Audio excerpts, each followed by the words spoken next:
ঢাকার হযরত শাহজালাল আন্তর্জাতিক বিমানবন্দরের নাম পরিবর্তন করে আগের জিয়া আন্তর্জাতিক বিমানবন্দর করার দাবিতে মানববন্ধন করেছেন বৃহত্তর উত্তরার সর্বস্তরের জনগণ।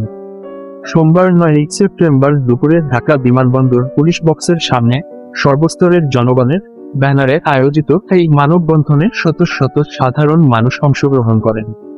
মানববন্ধনে বক্তারা বলেন, শহীদ প্রেসিডেন্ট জিয়াউর রহমানের স্মৃতির প্রতি শ্রদ্ধার অংশ হিসেবে বিচারপতি আব্দুস সাত্তার সরকার এই বিমানবন্দরের নাম রাখে জিয়া আন্তর্জাতিক বিমানবন্দর। তবে ফ্যাসিবাদী আওয়ামী লীগ সরকার রাজনৈতিক প্রতিহিংসায় এই বিমানবন্দরের নাম পরিবর্তন করে, যা সর্বজন গ্রহণযোগ্য নয়। তারা জিয়াউর রহমানের জনপ্রিয়তাকে ভয় পায় বলেই নাম মুছে ফেলার চেষ্টা করেছে। তবে দেশের জনগণের হৃদয় থেকে জিয়াউর রহমানের নাম তারা মুছতে পারেনি। ছাত্র জনতার আন্দোলনে ফ্যাসিবাদ দূর হলেও তাদের অপকর্ম রয়ে গেছে, যার ভার বহন এই জাতি কখনো করবে না। যার কারণে দেশে ইতিবাচক পরিবর্তন আর সংস্কারের জায়গায় এই বিমানবন্দরের নাম আগের জায়গায় নিয়ে যেতে হবে। একজন জনপ্রিয় রাষ্ট্রনায়ক, আধুনিক বাংলাদেশের রূপকার, স্বাধীনতার ঘোষক এবং রণাঙ্গনের মুক্তিযোদ্ধার নামেই করতে হবে।